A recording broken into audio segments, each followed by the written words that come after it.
Chers téléspectateurs, bonsoir et merci d'être avec nous en cette soirée du samedi 11 avril 2026.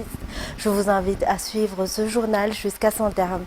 À l'aune de l'actualité, le suspense était au rendez-vous ce jour au stade CFFA Indouran Foot à l'occasion des quarts de finale du tournoi Viva Football U17.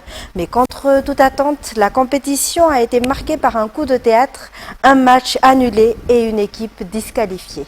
Les détails sur les images de Nzara Njiansou et de Viva Prod. Un quart de finale qui n'a même pas eu le temps de commencer. La rencontre très attendue entre Soccer Academy et AS Kitsch, prévue à midi, n'a finalement jamais eu lieu.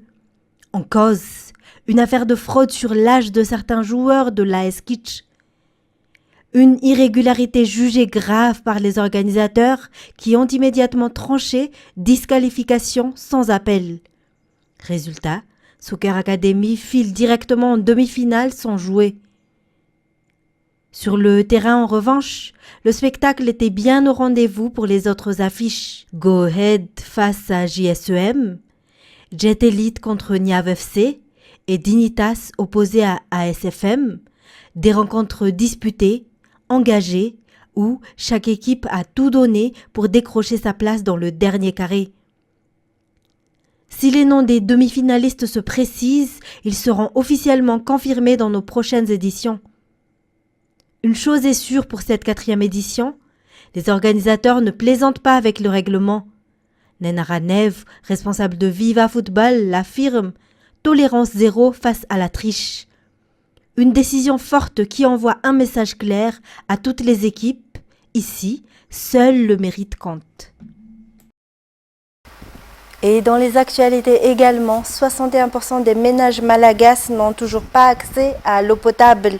7% utilisent leur propre système d'approvisionnement en eau, tandis que seulement 13% pratiquent le lavage des mains avec du savon, selon le rapport MICS 2025. Des efforts considérables restent donc nécessaires pour garantir un accès universel à une eau potable sûre et propre. Felana Rakudarsul. Seuls 39% des Malagasy ont accès à une eau potable provenant des services de base, selon les estimations du rapport MICS 2025. Ces services de base correspondent à une eau issue d'infrastructures améliorées, sécurisées et accessibles en moins de 30 minutes. Par ailleurs, 19% des sources d'eau présentent encore une contamination microbienne, dont 15% en milieu rural. Plusieurs facteurs expliquent ce faible accès à l'eau potable. La croissance démographique qui dépasse les capacités d'approvisionnement, le vieillissement des infrastructures, le manque d'entretien des installations existantes entraînant leur dégradation, ainsi que les effets du changement climatique et des conditions environnementales, notamment les sécheresses. De nombreuses régions de Madagascar sont ainsi touchées par ce manque d'accès à l'eau potable. Les femmes et les jeunes filles supportent en grande partie la charge de la collecte de l'eau pour les besoins domestiques. Cela leur prend du temps considérable au détriment de leurs activités. Des programmes ont ainsi été mis en place en partenariat avec l'UNICEF pour soutenir notamment les femmes en milieu rural. En plus de l'appui aux femmes et aux jeunes filles, l'UNICEF contribue à améliorer l'accès à l'eau potable à travers la construction d'infrastructures d'approvisionnement en eau dans plusieurs régions de l'île.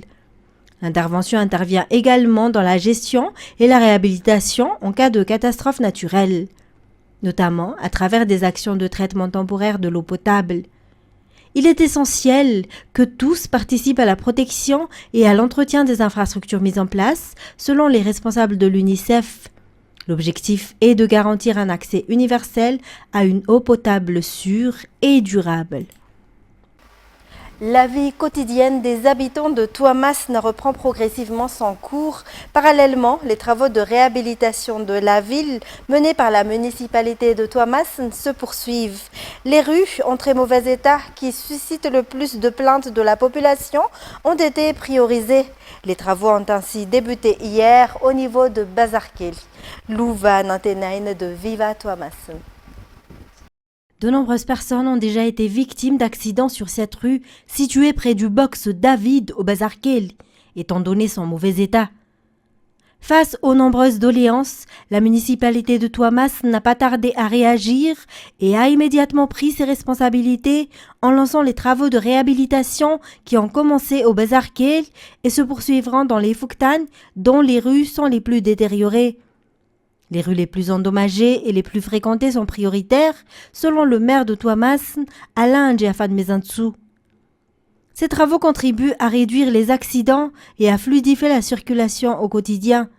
Ils constituent également une étape importante vers l'amélioration de l'image de la ville et le développement de Touamas. Et retour à Antananarive où nombreux parmi les habitants du 4e arrondissement de la commune urbaine d'Antananarive ne sont pas enregistrés au sein du registre de l'état civil et ne possèdent donc pas de copie d'acte d'état civil. Les difficultés financières ainsi que le manque de motivation à se rendre auprès des bureaux de la commune expliquent en grande partie cette situation. La délivrance de copies d'acte de naissance y constitue ainsi une priorité. Une opération de distribution massive de copies a donc été organisée dans le 4e arrondissement en collaboration avec des partenaires. Rad Ramanazatouf pour plus de détails. De nombreux enfants, allant des nouveau-nés jusqu'à l'âge de 18 ans au sein du 4e arrondissement de la commune urbaine d'Antananarive, ne disposent pas de copie d'acte d'état civil. Plusieurs raisons expliquent cette situation. Le manque d'initiative des habitants à déclarer les naissances auprès des communes, ainsi que les difficultés financières. Étant donné ce grand nombre d'enfants sans copie d'acte de naissance, une action spécifique a été mise en place. La distribution massive de copies d'acte de naissance au sein de la commune urbaine d'Antananarive, notamment dans le 4e arrondissement. Au total, 500 copies y ont été distribuées lors d'une action menée en collaboration avec le Lions Club d'Antananarive Yariv. Cette activité s'inscrit dans le cadre de la célébration du 30e anniversaire du Lions Club d'Antananarive Yariv. Une autre distribution de 500 copies d'actes de naissance est également prévue dans le district d'Atimjan. En économie, le nombre d'entreprises ayant obtenu leur agrément pour l'exportation de vanille pour la campagne 2025-2026 a augmenté de 18 selon la publication du ministère du Commerce et de la Consommation hier. Une entreprise a également soumis une demande et a obtenu l'agrément pour l'exportation de girofles. Les détails. 72% des demandes d'agrément pour l'exportation de vanille pour la campagne 2025-2026, soit du 15 octobre 2025 au 30 juin 2026, ont été approuvées par le ministère de tutelle. Sur les 25 demandes reçues, 18 ont été acceptées. Une demande concernant l'exportation de girofles a également été déposée et validée. À partir de ce lundi, ces 19 entreprises pourront retirer leur certificat d'agrément auprès du ministère du Commerce. Un contrôle rigoureux sera mis en place pour ces entreprises afin de garantir le respect des normes de qualité et de la réglementation en vigueur. Il s'agit également de préserver la réputation de la qualité des produits malagasy exportés. En cas de non-respect des dispositions, cet agrément pourra être retiré aux entreprises concernées, selon toujours le communiqué. Dans le cadre de l'amélioration des actions de la police nationale, les assises régionales pour la région d'Analamanque se sont tenues hier. Plusieurs acteurs issus du secteur privé ont également participé à cette rencontre qui s'est déroulée à Mbatbé. Les assises régionales de la police nationale dans la région Analamanque se sont tenues hier à Mbatbé. Le thème abordé était « Quelle police nationale à l'horizon 2036 ?» Ces assises visent à renforcer les structures et la politique de sécurité tout en fournissant des directives claires sur les méthodes de travail de la police nationale. L'objectif est d'améliorer continuellement les pratiques afin de répondre aux attentes de la population, de faire face aux menaces liées à l'insécurité et de progresser vers davantage de professionnalisme. La sécurité publique étant une responsabilité partagée, La police encourage la collaboration, notamment à travers le partage d'informations comme base essentielle pour instaurer une sécurité durable. L'importance de la confiance a également été mise en avant. Toutes les directions régionales à travers le pays ont déjà tenu leurs assises. À l'issue de ces rencontres, les différentes recommandations seront compilées et feront l'objet d'un rapport. Et voilà pour les actualités locales. Passons à présent aux actualités internationales. Une frappe contre un bâtiment gouvernemental dans la ville de Nabati au Liban a fait 13 morts vendredi parmi les forces de sécurité libanaises. La présidence libanaise annonce la tenue de discussions avec Israël mardi à Washington. France 24. Batillé, au sud du Liban, frappé une nouvelle fois par l'armée israélienne. Les secouristes sortent des sacs mortuaires des décombres. L'explosion a eu lieu à proximité d'un bâtiment gouvernemental. L'état-major de l'État hébreu dénombre plus de 120 sites visés en 24 heures à peine, tous présentés comme des infrastructures du Hezbollah. Sur X, le porte-parole arabophone de Tsahal se félicite des coups portés au groupe chiite depuis début mars. Depuis le début de l'opération Lion rugissant, plus de 1400 terroristes du Hezbollah ont été neutralisés. 4300 infrastructures terroristes ont été détruites et des centaines d'armes ont été saisies. Des bombardements qui se poursuivent alors que les gouvernements libanais et israéliens doivent entamer des pourparlers de paix à Washington la semaine prochaine. Quelques heures plus tôt, le Hezbollah tirait plusieurs roquettes en direction d'Israël. Son chef, Naïm Kassem, appelait le gouvernement libanais à ne pas plier face à l'ennemi.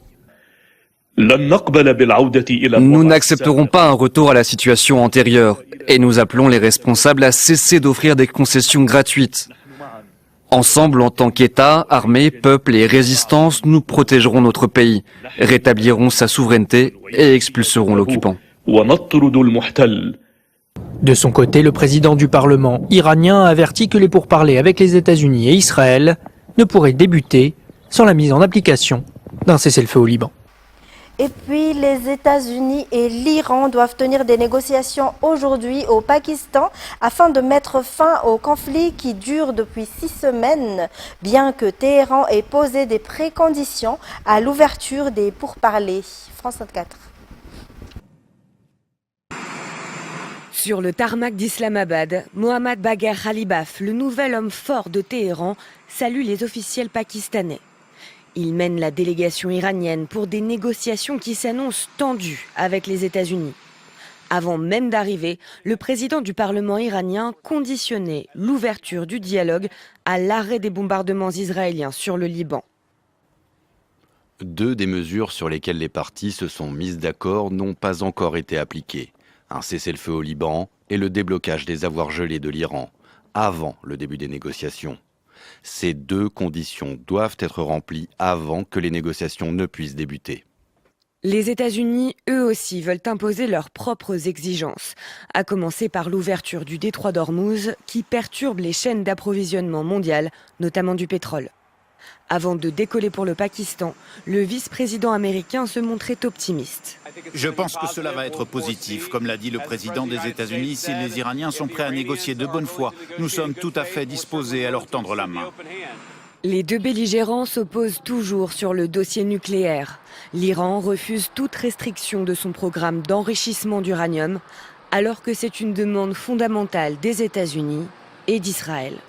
Et pour terminer, les 4 astronautes d'Artemis 2 sont revenus sur Terre hier, amérissant dans l'océan Pacifique, au large du sud de la Californie, au terme du premier vol habité autour de la Lune depuis plus d'un demi-siècle. France 24. C'est un tonnerre d'applaudissements qui a accompagné l'amérissage de la capsule Orion. Ça s'est passé à 80 km d'ici, mais au musée de l'air et de l'espace de San Diego, la population qui s'était retrouvée pour suivre l'événement sur écran géant a eu le sentiment de vivre un moment d'histoire. À l'époque, il y a eu l'émission Apollo, l'homme sur la Lune, j'ai vécu tout ça. Et revoir ça maintenant, la foule est superbe. Et la plupart d'entre eux n'ont probablement pas vu l'émission Apollo. On vit un beau moment de l'histoire américaine. On n'est pas retourné sur la Lune depuis ma naissance, et certainement pas depuis la sienne. Pouvoir assister à l'histoire ici, c'est vraiment magnifique. Une femme dans l'espace, c'est vraiment génial. C'est la preuve que les femmes peuvent aller partout. Je voulais qu'elle assiste à ça. Elle ne s'en rappellera peut-être pas, mais moi oui. Avec cet immense succès, c'est une nouvelle génération qui est témoin pour la première fois d'un voyage vers la Lune. Mais je peux vous dire que tout le monde a déjà les yeux rivés vers les prochaines étapes.